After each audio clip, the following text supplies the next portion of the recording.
Olá, boa noite. A proposta do Frente a Frente de hoje é mostrar o contexto da igreja vinculado com o cotidiano humano. Boa noite, Andréia. Boa noite a todos que nos acompanham. Sociedade e igreja estão entrelaçadas. As novas missões do arcebispo de Natal no Rio Grande do Norte em pauta no Frente a Frente, aqui pela Rede Vida. Dom João Santos Cardoso é o convidado especial de hoje. Muito obrigada por sua presença conosco hoje, Dom João Santos. Boa noite. Boa noite, Andréia. Boa noite, Paulo. Agradeço também o convite de estar participando desse programa, Frente a Frente, muito seguido pelo nosso povo. Obrigado pela oportunidade. Dom João Santos Cardoso, o senhor nasceu na região de Dário Meira, diocese de Amargosa, na Bahia, em 3 de dezembro de 1961. Dom João, o que o senhor se lembra de sua infância na Bahia, o que mais te marca? Eu nasci em Dário Meira. À época, pertencia à diocese de Vitória da Conquista. E me lembra muito da minha infância, a cidade que fica à beira de um rio local, onde eu até aprendi a nadar, o catolicismo de casa, o catolicismo também ali daquela pequena comunidade eclesial, da matriz. Era uma cidade que não tinha o padre residente, que vinha celebrar uma vez no mês. Então, era um catolicismo conduzido por fiéis leigos e leigas, especialmente mulheres leigas, em torno das devoções, especialmente a Nossa Senhora, a oração do terço, da ladainha, do ofício e a celebração do culto aos domingos, ou seja, a celebração da palavra. Então, me lembro ali, em Dário Meira, que eu também cursei meus primeiros anos de formação, tanto da educação fundamental, quanto aquela educação ginasial. E logo depois, aos 15, 16 anos, eu fui para o seminário de Vitória da Conquista. Dom João, hoje se fala muito sobre a questão de muitos locais com falta de padres. Como é que era nessa realidade que o senhor explicou para a gente, contou para a gente, como é que era essa realidade sacerdotal em números lá no sul da Bahia? Nessa época, padre era uma raridade. O padre que atendia a minha cidade atendia a 2 municípios e, assim, ele só podia ir uma vez no mês a celebrar a missa e fazer as desobrigas, celebrar os batizados. A diocese de Vitória da Conquista, na época, tinha poucos sacerdotes, a qual pertencia a Dário Meira. Logo depois foi criada a diocese de Jequié, e eram realidades de missionários estrangeiros. A minha cidade mesmo era assistida pelos italianos, padres da congregação dos passionistas. A Vitória da Conquista também tinha a colaboração dos missionários italianos da diocese de Piacenza. Foi Vitória da Conquista que Dom Climério começou a dar uma atenção muito especial ao seminário, e esses frutos foram surgir mais tarde, 10 anos mais tarde. Ainda hoje, a realidade de Vitória da Conquista conta com poucos sacerdotes, mas bem melhor do que nos anos 70, quando entrei no seminário, nos anos 80, quando eu fui ordenado. De modo geral, a Bahia tem melhorado muito nesse sentido em termos vocacionais. Então, na época, era muito melhor, era bem menor o número de sacerdotes, e o catolicismo era um catolicismo assumido por fiéis leigos e leigas, o catolicismo popular, com base nas devoções e também da leitura da palavra de Deus, que se fazia em pequenos grupos, especialmente o culto dominical. E como foi para o senhor esse despertar, essa sua entrada no seminário? Curiosamente, o despertar para entrar no seminário decorreu desse fato. Não tinha padre. A motivação primeira, eu vou me fazer padre e, quem sabe, voltarei para servir a minha pequena cidade. E, de fato, entrei no seminário, fui ordenado, mas nunca servi em Dário Meira. Até porque depois, logo, também ela se tornou diocese de Jequié. E o certo é que a missão adquiriu áreas que vão muito além do nosso terreno de origem, do nosso lugar de origem. Então, uma das motivações justamente foi essa, e foi naquele catolicismo popular da religiosidade familiar que a minha vocação surgiu, ela foi alimentada. Eu queria ser padre, desejava, não sabia o que fazer. Aí eu me lembro que o jornal Domingo chegava à comunidade, ali eu vi o endereço dos paulinos e comecei a me comunicar com os paulinos. E dessa forma a minha vocação foi alimentada. Quando chegou a hora de ir para o seminário, que eu partilhei com meu pai, com minha mãe, com minha família, aí eles não permitiram que fosse para os paulinos, porque era muito distante, deveria ir, por exemplo, para Rio Grande do Sul, Caxias do Sul, e de fato era uma realidade muito distante. Falou, não, é muito distante, é muito longe, e a distância era mais cultural, além da geográfica. Aí tiveram a iniciativa de falar com o Dom Primério, que era o vice da diocese, e imediatamente ele me aceitou no seminário e entrei logo, 2 meses depois que havia conversado com ele. O senhor poderia, então, a sua missão poderia ser no sul do país ou sudeste? Se eu tivesse seguido a vida religiosa, não posso imaginar como hoje seria a minha caminhada, o que eu estaria fazendo. E aí a gente percebe que, de fato, Deus nos conduz por onde Ele quer. Não somos nós que traçamos os caminhos, são Deus que traça os nossos caminhos. Entramos quando é surgido um desejo de ser padre. E nem sequer eu sabia fazer a distinção que era ser um padre de congregação religiosa e um padre que é ligado, encardinado numa diocese. Só depois, né, de muita caminhada que vamos percebendo o que significa aquela distinção. No início era o desejo de ser padre, não importava se ia servir na Bahia e outro canto, mas era o desejo de ser padre, motivado também pela necessidade de atender o povo do meu lugar, de Darumira, pois não havia sacerdote naquele período. Qual que é o padre mais orante? O padre de congregação ou o padre da diocese, o padre diocesano? Se eu te fizer essa pergunta, eu vou encontrar aqui, eu vou criar uma confusão entre os padres de congregação religiosa e os padres diocesanos. Eu observo que o padre orante depende da pessoa. Às vezes pode ser um padre de uma congregação que tem até uma vida contemplativa até muito forte, e ele não ser uma pessoa orante. Pode ser um padre diocesano, vivendo sozinho, e ele ser uma pessoa orante. Porque realmente eu observo que o hábito da oração, ser orante, é algo que está ligado à disciplina pessoal da pessoa, ao seu próprio gosto pessoal e uma tendência natural. Geralmente, quando nós entramos no seminário, nós entramos com aquela espiritualidade pura, eu diria assim, ainda sem estar muito contaminada por muitas leituras, e tendemos a ter aquela espiritualidade ainda muito ligada à nossa religiosidade popular. E ocorre que, às vezes, quando se entra no seminário, aos poucos nós vamos ficando muito vamos racionalizando tudo. E essa racionalização, muitas vezes, também nos afasta, primeiro, daquela devoção popular.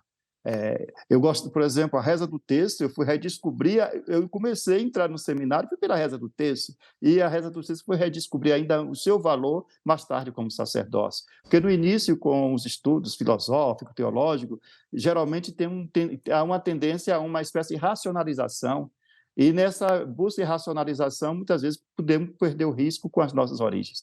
Para ser orante, eu acho que é fundamental não perder o risco com as nossas origens. Lembrar sempre das primeiras motivações através das quais nós nos sentimos estimulados a entrar no sacerdócio, a percorrer o caminho vocacional. É nos lembrar do primeiro amor.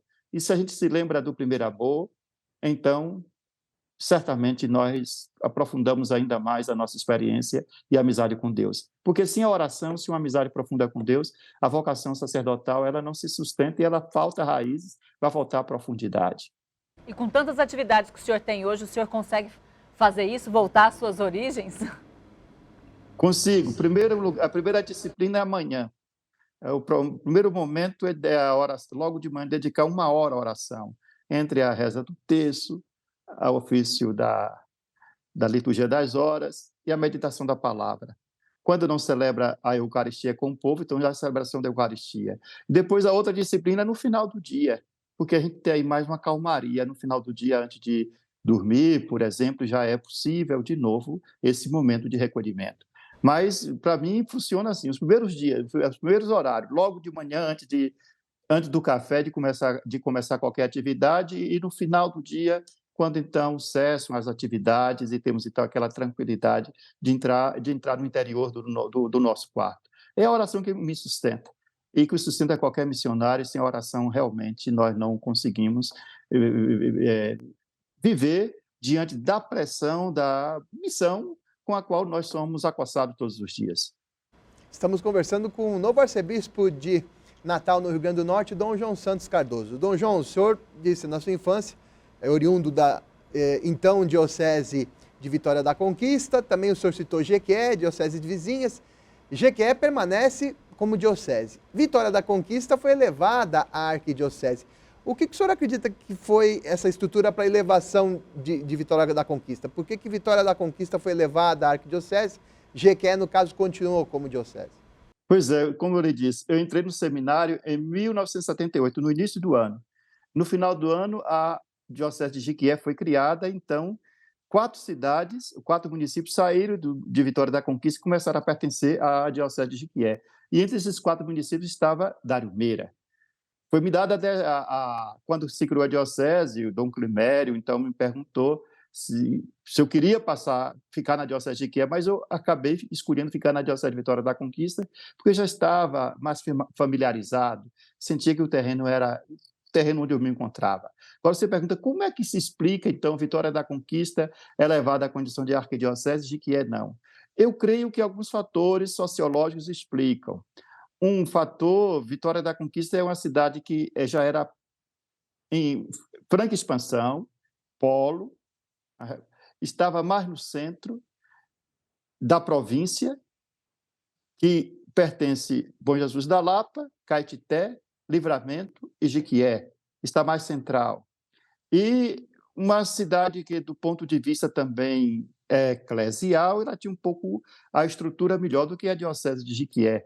Então, eu creio que esses fatores contribuíram à sua localização geográfica, o fato de estar uma cidade em pleno desenvolvimento, em crescimento demográfico, né, em crescimento econômico, favoreceram Vitória da Conquista ser a sede da arquidiocese, como de fato percebemos hoje que e tem em torno de 200 mil habitantes, 150 mil a 170 mil habitantes. Vitória da Conquista tem 400 mil habitantes, e realmente aí penso que o critério foi, além do eclesiológico, foi o critério sociológico, cidade, polo, em expansão, uma cidade para onde já convergia nesse período aquilo que são as dioceses chamadas sufragâneas. Bom Jesus da Lapa, Caetité, Livramento, Jequié. Frente a frente hoje com Dom João Santos Cardoso, novo arcebispo de Natal. Dom João, aos 25 anos de idade, o senhor foi ordenado padre lá no sul da Bahia. Como foi sua ordenação presbiteral? O que o senhor recorda? Minha ordenação presbiteral foi no ano de 1986. Contexto da igreja de 1986, se bem lembramos, era aquele contexto pós o documento de Puebla, que foi em 78, aquilo era um contexto muito marcado pelo discurso da opção preferencial pelos pobres, opção preferencial pela juventude, o discurso de atenção às periferias. E eu fui ordenado numa paróquia de periferia Vitória da Conquista. Eu fui ordenado na paróquia de São Miguel, era um bairro de periferia, um bairro periférico, na época com grandes problemas, que ia até do calçamento ao esgoto. Faltava aquele serviço básico de urbanização. E foi também a primeira paróquia onde eu fiquei. Fui ordenado em São Miguel e durante 5 anos assisti àquela paróquia.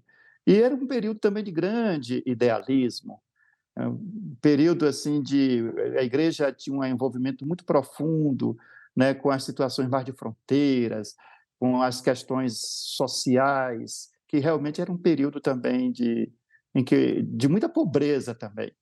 E a paróquia de São Miguel, por ter sido a paróquia onde passaram os padres italianos, onde tinha um surgimento das comunidades eclesiais de bases, que tinha um grande envolvimento. Agora eu já observava ali que um grande envolvimento social, aquela fé, direi assim, profética, transformadora, não era movida por nenhum tipo de ideologia política. Era movida unicamente pelo Evangelho. Me lembro de grandes lideranças que doaram a sua vida, vivia com grande idealismo, profetismo, missionaridade a sua fé, movido pelo Evangelho de nosso Senhor Jesus Cristo. Assim foram os primeiros anos de sacerdócio que eu exerci uma paróquia de periferia que tinha sido criada naquele mesmo ano que eu fui ordenado.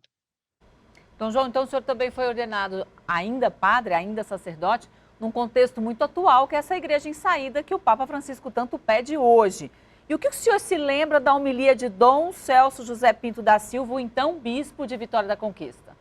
O contexto da minha ordenação foi do Natal. Me ordenei dia 27 de dezembro, a festa de São João Evangelista, ainda todo o contexto das leituras do Natal, do profeta Isaías, do nascimento de Jesus, e da homilia, precisamente dito, eu teria que rever eu teria que rever a gravação da minha ordenação. E você agora me despertou essa curiosidade que eu farei tão logo tiver oportunidade. Mas o que eu me lembro é da temática do nosso bispo. Dom Celso insistia muito para que nós, né, pudéssemos, de fato, no exercício do sacerdócio, buscar as razões profundas que nos motivavam a doar a nossa vida e uma identidade com a igreja local, preocupação dele de também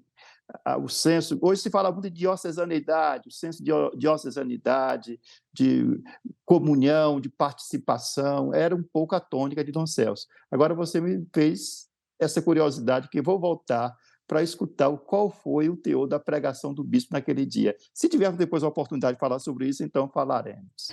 Dom Celso José Pinto da Silva, Andréia, eu cobrimos muitas assembleias da CNBB, ele já como arcebispo de Teresina. E o senhor acompanhou também a vida pastoral do Dom Celso? Quando ele foi transferido para Teresina, eu estava em Roma, estava fazendo mestrado em filosofia. Depois, quando retornei ao Brasil, que comecei a assumir também as minhas atividades pastorais em Vitória da Conquista, eu visitei a Teresina algumas vezes, inclusive quando ele se tornou emérito. Magistério, diremos assim, o pastoreio dele em Teresina foi breve, coisa de 8 anos, mas creio que tenha marcado profundamente também a igreja de Teresina. Com relação à vida de padre, o que mais marca o senhor, o que o senhor traz na lembrança? Depois de ordenar. Na minha vida de padre, que marcou muito profundamente os primeiros tempos de ministério presbiteral, em uma paróquia de periferia. Para se ter uma ideia, isso eu me lembro. O veículo que tinha naquela paróquia praticamente era do que tinha ali na paróquia, no território, no bairro. As poucas pessoas que tinham veículo era a paróquia. Por isso, então, eu me lembro que costumava o pessoal bater na porta meia-noite para poder pedir socorro, de levar alguém no hospital. E uma dessas foi de uma senhora que estava grávida. Comigo morava, hoje ele é bispo, Dom Carvalho, que é bispo de Caetité. Então, eu me lembro desse fato, e o carro foi cedido para levar aquela senhora no hospital, e ela teve o neném no próprio carro. E o Dom Carvalho, ele já tinha sido também enfermeiro, e ele mesmo acabou de fazendo parte daquela senhora ali no próprio carro. Isso eu me lembro. Depois, me lembro também um contexto também de uma grande efervescência que tinha aqui na região, e da construção da barragem de Anagé, e aquilo gerou uma grande, diremos assim, uma grande discussão, e a paróquia de São Miguel deu um grande respaldo no sentido de discutir o problema dos direitos dos reassentados, assim também como outras situações na linha das minorias urbanas na paróquia de São Miguel. E do ponto de vista eclesial, foi muito rico nesse período a implantação do dízimo. Quando eu entrei na paróquia, quando eu assumi com a paróquia, a gente não tinha uma renda propriamente dita. As pessoas que faziam para que a gente pudesse se manter, juntou um grupo de famílias e toda semana mandava à feira. Tivemos que implantar o dízimo, no início um pouco aquela reação, mas depois o dízimo realmente encontrou grande aceitação, de modo que, quando eu fui bispo em São Raimundo Nonato, uma diocese que na época precisava era carente de recursos econômicos, foi aquela paróquia de São Miguel, que nos primeiros tempos ajudou na minha manutenção de bispo em São Raimundo Nonato. Então, isso eu me lembro, né? Quer dizer, só para mostrar que ninguém é tão pobre que não tenha nada a dar, e tão rico que não tenha nada a receber. E hoje a paróquia de São Miguel é uma paróquia já de classe, né, ainda manter os seus traços populares, mas é uma paróquia de um poder aquisitivo muito importante aqui em Vitória da Conquista. Isso assim eu me lembro. Depois do meu tempo de seminário, eu fiquei 5 anos na paróquia e fui logo para formador de seminário de filosofia era o grupo, umas 30 pessoas, 30 seminaristas que participavam, que era orientado por nós no seminário. Esse um período que me amadureceu muito, porque o jovem cobra demais.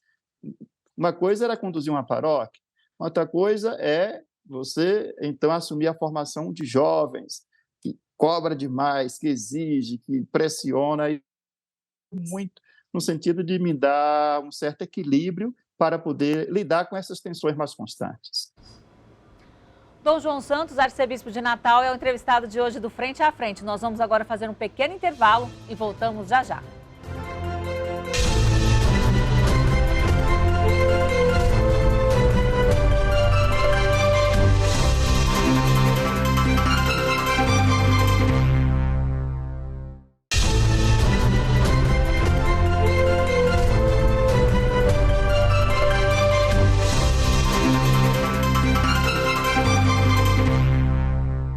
Voltamos a apresentar o Frente a Frente, hoje com a presença de Dom João Santos, arcebispo de Natal. Dom João, falou bastante sobre a sua vocação, sua época de sacerdote, e no dia 14 de dezembro de 2011, o senhor foi nomeado bispo de São Raimundo Nonato, no Piauí. Como o senhor ficou sabendo desse chamado do então Papa Bento XVI? O chamado do Papa Bento XVI para ser bispo de São Raimundo Nonato, no Piauí, foi comunicado através da nunciatura. Eu fui convidado pelo núncio a ir até Brasília. Como eu tinha participado como relator de umas visitas chamadas apostólicas, eu imaginei que talvez fosse chamado para pedir esclarecimento sobre os relatórios que havia realizado. A surpresa, quando chego lá, então foi a minha nomeação para ser bispo de São Raimundo Nonato. De fato, eu fui tomado por uma grande surpresa, um grande assombro. Não aceitei imediatamente, eu pedi um prazo, tal foi assim o impacto. Então eu pedi um prazo para dar a resposta. E me deram um prazo ainda muito curto, somente 15 dias para poder decidir. E naqueles 15 dias, para mim, foram 15 dias muito dolorosos, nesse sentido de poder discernir e dar uma resposta àquele chamado. E eu fui amadurecendo que, se eu não dissesse um sim, mostraria que eu não estava confiando em Deus. Se eu dissesse um sim, mostraria que eu estava pensando nos meus próprios interesses, porque era professor da universidade, me sentia profundamente realizado trabalhando no ambiente cultural de Vitória da Conquista, não somente na UESB, que era professor adjunto, concursado, mas em outras instituições públicas, com um ciclo de amizade muito grande. Quer dizer, do ponto de vista da realização humana, profundamente realizado.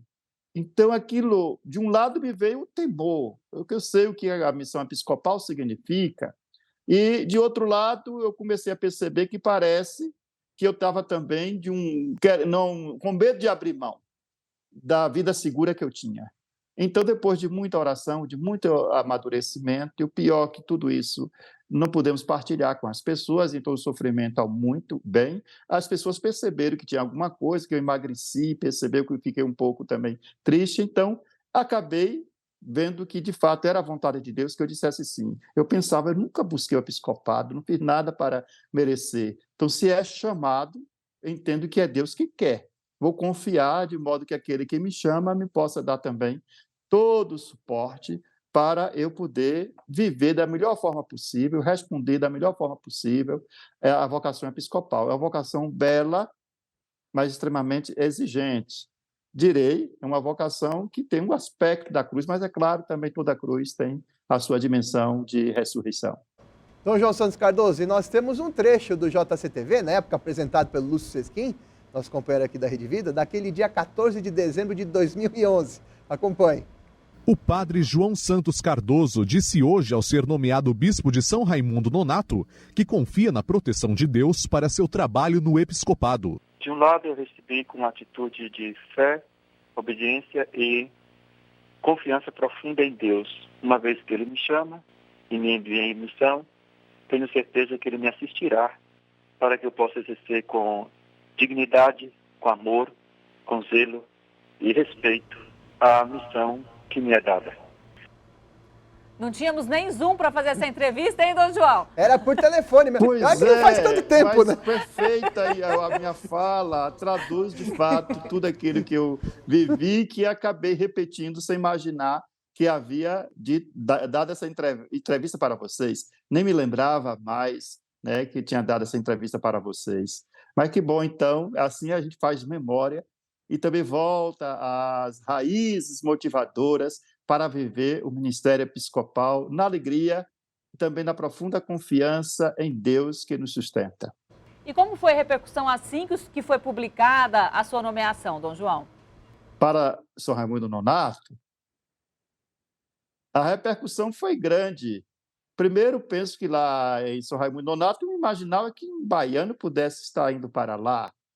E também aqui em Vitória da Conquista, uma grande repercussão, ao mesmo tempo também uma grande solidariedade. E, de fato, São Raimundo Nonato foi uma experiência para mim fantástica, né? Porque tive contato com a fé do povo do Piauí, os desafios iniciais da missão episcopal. Foi um período também de seca, isso também teve grande impacto na igreja, mas vivi muita solidariedade.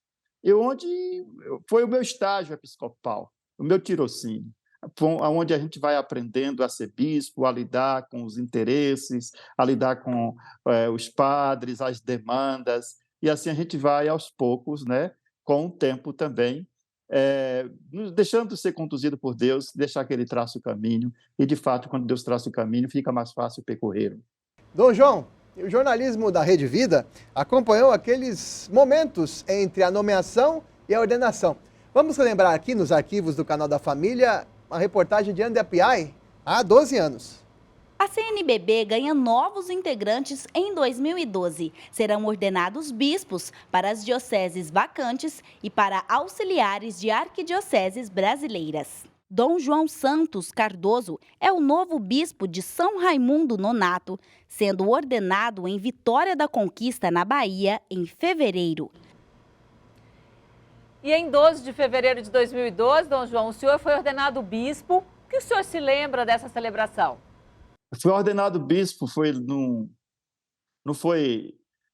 espaço, tivemos que improvisar ali a catedral, no ginásio coberto, ginásio de esportes de Vitória da Conquista. Minha família estava toda presente, meus irmãos, sobrinhos, muitos amigos que vieram de longe, também muitos bispos. E um momento de grande emoção, mas de profunda entrega. Alguns momentos me emocionei, as lágrimas também banharam o meu rosto, mas um momento de profunda entrega nas mãos de Deus, que me consagrou, que me enviou. E eu confio sempre no Senhor, que jamais me abandonará na minha missão. Aí veio a posse do senhor, também a notícia foi anunciada aqui na Rede Vida. A posse canônica de Dom João Santos Cardoso como bispo de São Raimundo Nonato está marcado para o dia 17 de março. E a posse? Como foi a posse, Dom João? A posse de São Raimundo Nonato foi vibrante. Primeiro, a comissão que organizou minha posse de São Raimundo Nonato conseguiu um avião, de modo que eu cheguei em São Raimundo Nonato, de Vitória da Conquista, direto para lá. Quem cedeu o avião foi um empresário lá do Piauí, João Claudino, que tem origem na Paraíba, ele inclusive já morreu. Então, a entrada na cidade, assim que o avião decola, lá do aeroporto, né, de São Raimundo Nonato, foi uma entrada triunfal. O povo me aguardou durante todo o percurso, em carro aberto, recebeu de um coração generoso, estupendo. Foi algo assim muito emocionante. E depois a posse foi celebrada na praça da Igreja Catedral, da Matriz, a praça repleta de pessoas. E, é claro, com todas aquelas interrogações que nos vêm.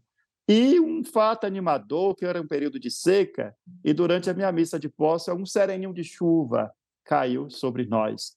Vamos mostrar ali as bênçãos de Deus, de que teríamos desafios, mas não estaríamos jamais sozinhos, pois o Senhor nunca nos falta com a sua graça, que como a chuva que cai do céu, não volta, não cai em nós em vão e nem volta para o céu também em vão, produz os frutos.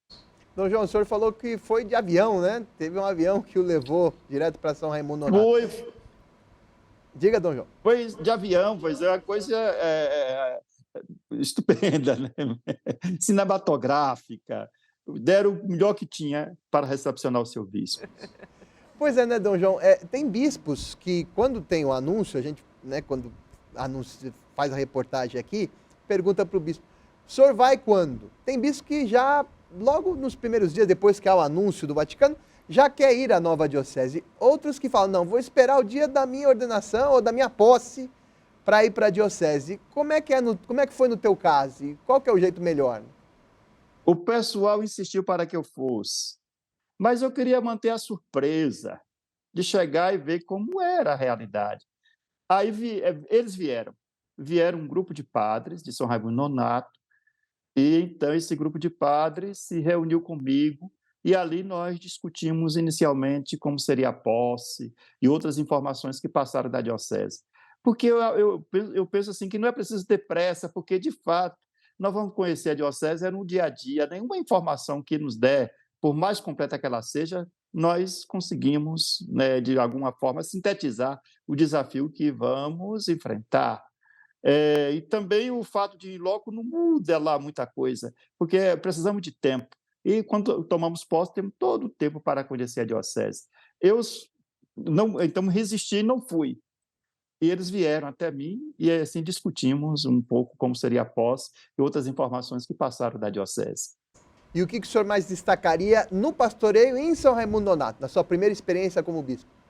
Eu mais destacaria, na minha experiência como bispo em São Raimundo Nonato, foi um período de que peguei logo uma seca que tinha no Piauí. Então, enfrentar aquela realidade de seca, contando com a solidariedade, inclusive, de outras igrejas, especialmente da Arquidiocese de Teresina. Destacaria também a formação sacerdotal. Nesse sentido, eu colhi frutos e ordenei 6 padres no espaço de 3 anos e meio que passei em São Raimundo Nonato. Destacaria também toda uma obra que nós fizemos lá de melhoria do centro de pastoral e a conclusão também de um outro centro que a intenção era de ser um centro de educação técnica, profissional, para a juventude. E também, assim, destacaria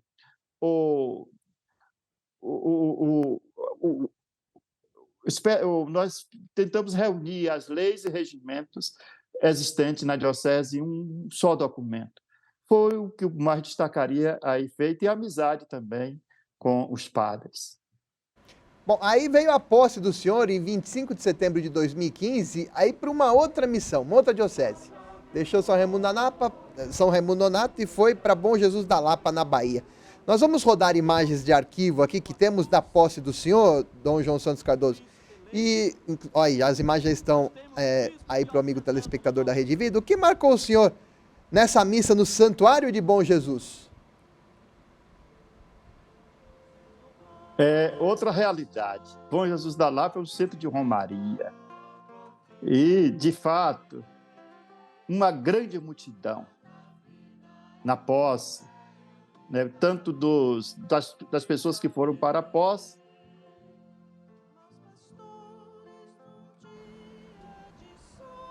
Realmente é uma multidão aí, né, Dom João? É estupendo. Eu parei para poder contemplar um pouco aqui a multidão ali presente. Teve que abençoar a água benta ali, precisou até de um pincelzão grande ali, Dom João. Olha lá. É o costume lá de Bom Jesus da Lapa, né? É um bom costume que se tem, a aspersão da água é logo com um pincel, né? Porque tantos romeiros, peregrinos que chegam de todas as partes. Muita devoção de santos, né? Bom Jesus da Lapa foi uma experiência fantástica. Passei 8 anos, mas foi uma experiência fantástica, né? Deus esteve sempre comigo, Bom Jesus, sempre me teve sob as suas asas, protegendo, assim como uma galinha protege seus pintainhos, conforme nos lembra o salmista, sobre suas águas de águia.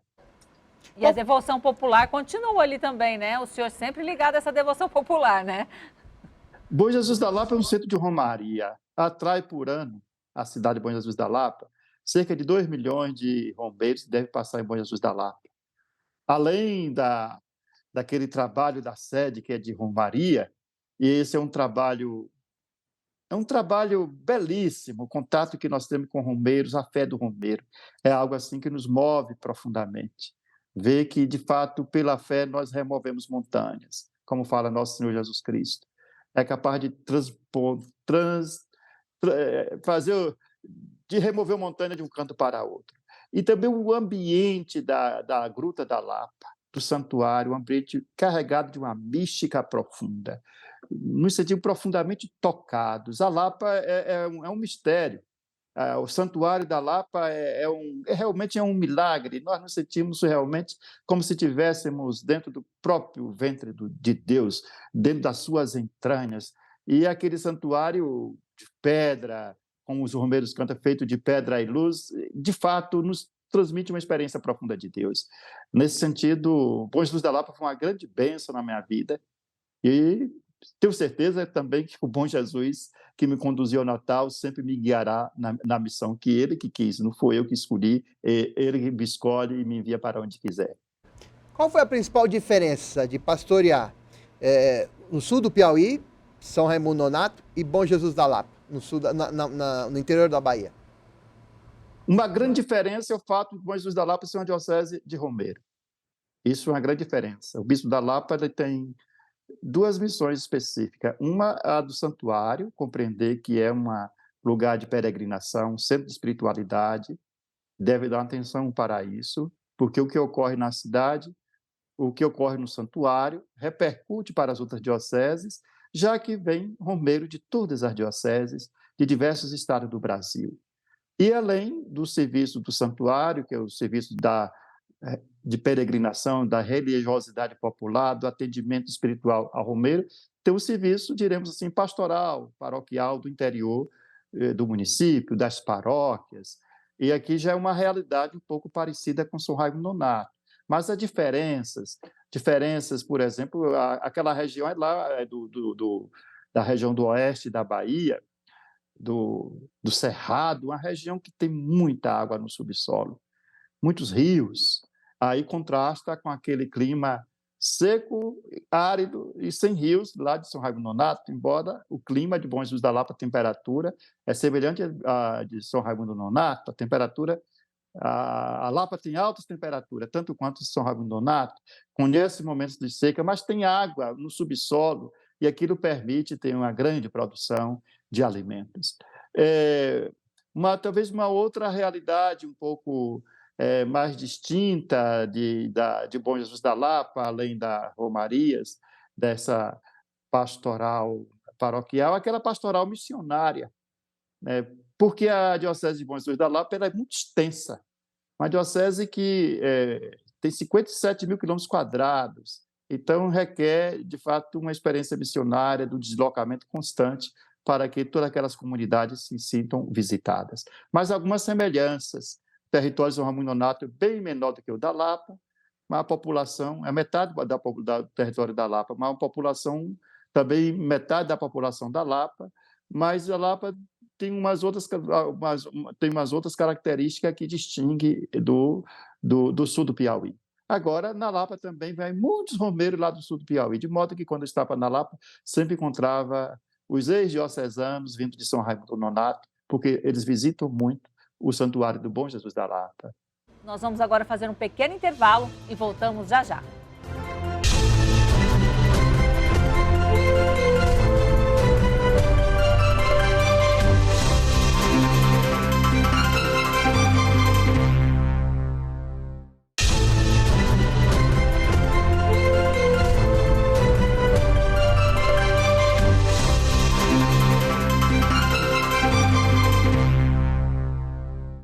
Voltamos a apresentar o Frente a Frente, hoje com a presença de Dom João Santos, arcebispo de Natal. Em 5 de julho de 2023, mais uma nova missão para Dom João. Papa Francisco nomeia arcebispo de Natal. A Rede Vida de televisão destacou Dom João Santos Cardoso com a história de martírio na arquidiocese. Acompanhe a reportagem no JCTV. Dom João Santos Cardoso considera que os 80 mortos no massacre dos engenhos de Cunhaú e Uruaçu, no interior potiguar, em 1645, é um exemplo para o Brasil de hoje. Papa Francisco, em 2017, declarou santos 30 dos 80 mortos, todos martirizados por não aceitarem a imposição à força da religião calvinista pelos invasores holandeses. Fecundada a fé daquela arquidiocese pelo sangue dos mártires. Dom João Santos pede a proteção dos mártires para fazer de Natal cada vez mais uma arquidiocese que acolha a todos, espalhando uma cultura de paz. É uma realidade desafiadora porque é complexa, evangelizar no mundo urbano, marcado pelas contradições sociais que nós temos no Brasil, das grandes cidades, incluindo a violência, mas que, de outro lado, o bispo não governa sozinho. E isso nos dá a certeza de que vamos ter colaboradores, os organismos de comunhão e participação que vão potencializar, vão fortalecer o bispo para exercer a sua missão. O baiano Dom João Santos Cardoso agora tem a missão de ir conhecendo a fundo o Natal, a arquidiocese que o fascinou quando esteve em 1991. Eu fui em Natal quando houve o Congresso Eucarístico, era quadro jovem, e foi o Papa João Paulo II passou por lá. A única vez que eu fui lá, que eu conheço a capital, algumas coisas ainda tem na cabeça, né? Algumas imagens, assim. Certamente, muito daquela paisagem deve ter mudado também. A catedral está lá no mesmo lugar, eu me lembro da catedral moderna. O que é de fato esse caso de martírio em Natal, Dom João? Os mártires de Natal, os mártires de Cunhaú e Uruaçu. Tive a oportunidade de já conhecer os santuários, especialmente o santuário de Uruaçu. É uma construção muito moderna, numa área de campo, mas muito tranquila, que traz uma grande paz. E os mártires, a fé dos mártires, a fé deles está presente na cultura eclesial da Igreja de Natal. Os padres, os fiéis, leigos e leigas. Na oração eucarística, quando se reza pelos mártires, em Natal sempre inclui os mártires de Cunhaú e Uruaçu. Santo André, Santo Ambrósio, São Mateus Moreira e seus companheiros. E, de fato, nesse sentido, uma igreja, quando ela é fecundada pelo sangue dos mártires, nós sentimos de perto as bênçãos do Senhor e, ao mesmo tempo, sentimos-nos comprometidos a dar testemunho da verdade, a dar testemunho de Jesus, sem poupar a nossa própria vida.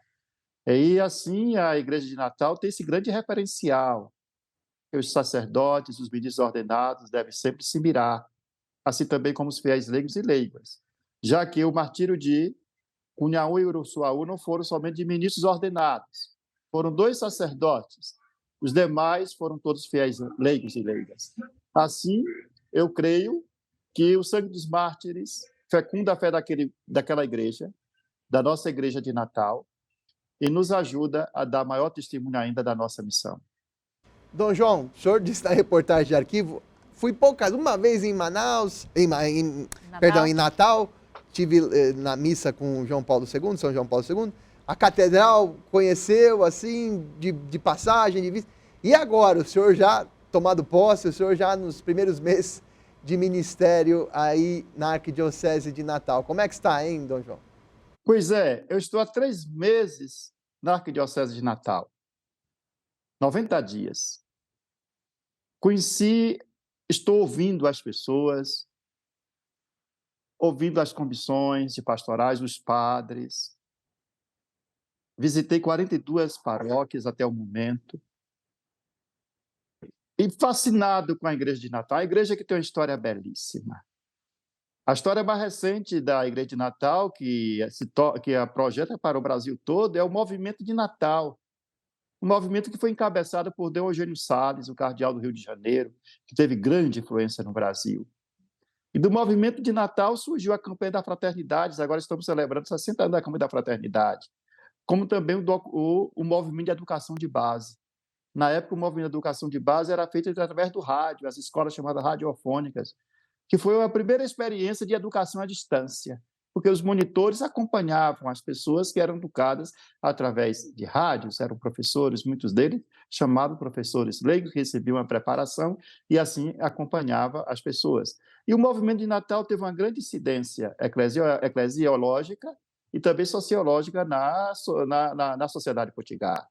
É uma igreja belíssima, que tem um testemunho de vários ministros ordenados, aqueles monsenhores que passaram 50, 40, 30 anos em um município, no período em que o Estado era muito ausente, e trouxeram benefícios, escolas, hospitais, e deram sua grande contribuição. A Igreja de Natal tem uma história belíssima.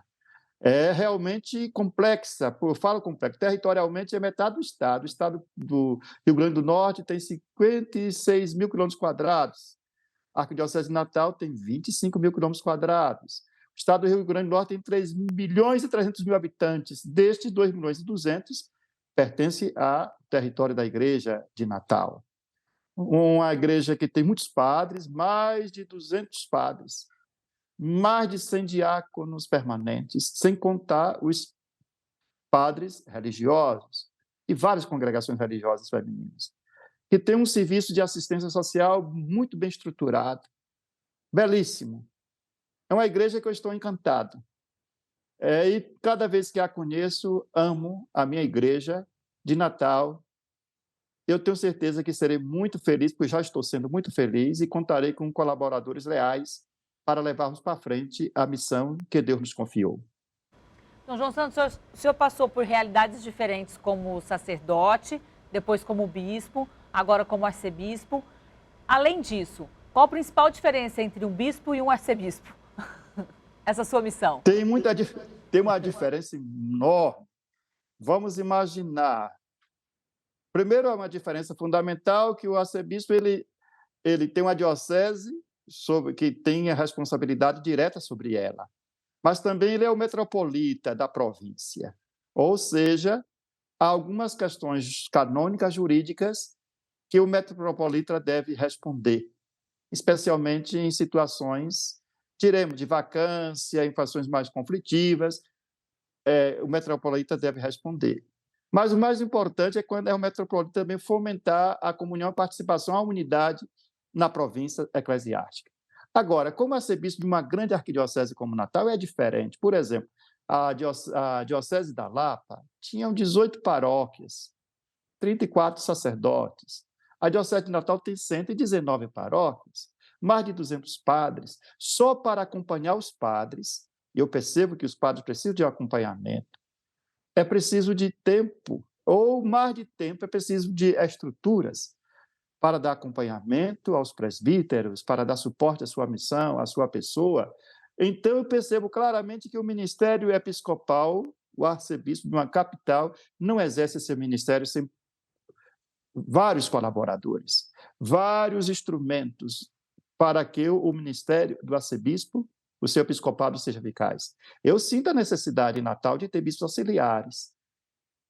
Estou solicitando à Santa Sé bispos auxiliares, porque percebo que o povo quer um bispo próximo, mas um bispo sozinho para essa população muito grande, esse número de paróquias, esse número de sacerdotes, dificulta de dar um atendimento adequado e torna ainda mais o ministério do bispo muito exaustivo, com perigo, inclusive, de comprometer a nossa saúde física, porque não podemos tornar uma máquina, além da missão, de estar disponível para o seu povo, e todo mundo quer o contato direto com o seu bispo, mas é preciso também, como nós falávamos no início, tempo da oração pessoal, tempo de fazer leitura, tempo em que a gente precisamos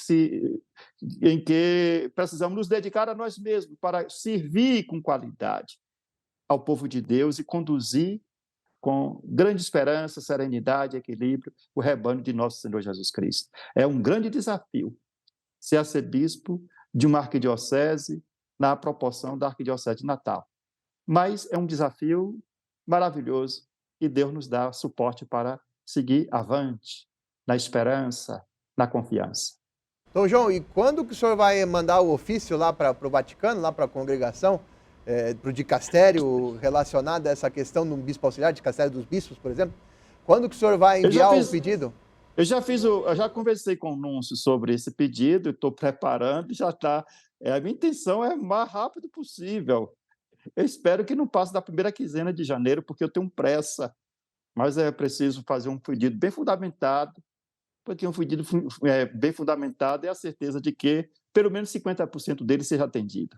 Se eu enviar agora na segunda quinzena de janeiro, o senhor acredita que possa Vaticano responder até quando?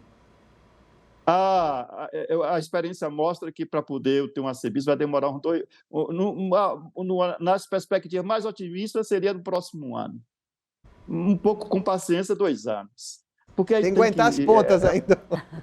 Por isso que tem que pedir com antecedência. O povo fala que tem olhos fundos, deve começar a chorar cedo. Né? Pedir com muita antecedência para poder... no máximo 2 anos, a gente possa ter esses colaboradores para carregar conosco a cruz e me auxiliar na missão. Dom João Santos Cardoso, arcebispo de Natal, nós estamos chegando ao final do programa, mas dá tempo do senhor relembrar com a gente, como a Rede Vida noticiou a posse de Dom João Santos Cardoso em Natal, no Rio Grande do Norte. Acompanhe. A acolhida em frente à Catedral Metropolitana de Nossa Senhora da Apresentação, o hasteamento das bandeiras, a entrega da chave da cidade e da bandeira do Estado marcaram o início da posse canônica de Dom João Cardoso, o novo arcebispo de Natal. Na parte interna da igreja, uma multidão acolheu a procissão de entrada para a Santa Missa Solene com alegria, enquanto era lido o documento de nomeação de Dom João Cardoso pelo Papa Francisco, ocorrida em 5 de julho.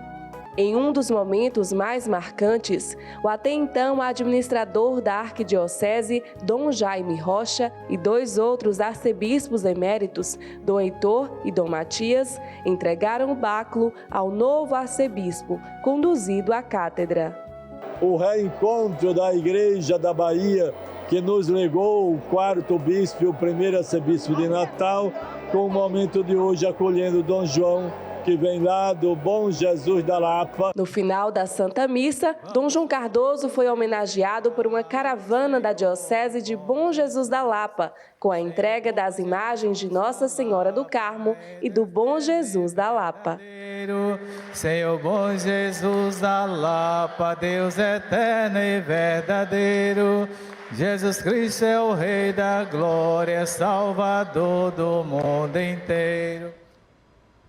Muito obrigado, viu, Dom João Santos Cardoso, pela sua participação conosco. Eu que agradeço imensamente a você, Paulo, André, a Rede Vida. Obrigado pela generosidade e o carinho que vocês têm conosco. Momentos importantíssimos da minha vida vocês têm registrado. Agradeço imensamente a deferência, o carinho, e é isto que nos ajuda a cumprir a missão. Vocês estão nos ajudando a evangelizar. Obrigado por essa atenção também à Igreja de Natal. Então, muita gratidão, minha oração para que vocês continuem fazendo esse bem à Igreja do Brasil. Nós que agradecemos muito a sua participação aqui conosco, Dom João Santos, e que venham as próximas. Até a próxima. Que Deus nos abençoe em nome do Pai, do Filho e do Espírito Santo. Amém. Pastoreio abençoado a Dom João Santos Cardoso, que foi o nosso convidado especial no Frente a Frente de hoje. Dom João Santos Cardoso é boa notícia. Rede Vida, a boa notícia faz bem todos os dias.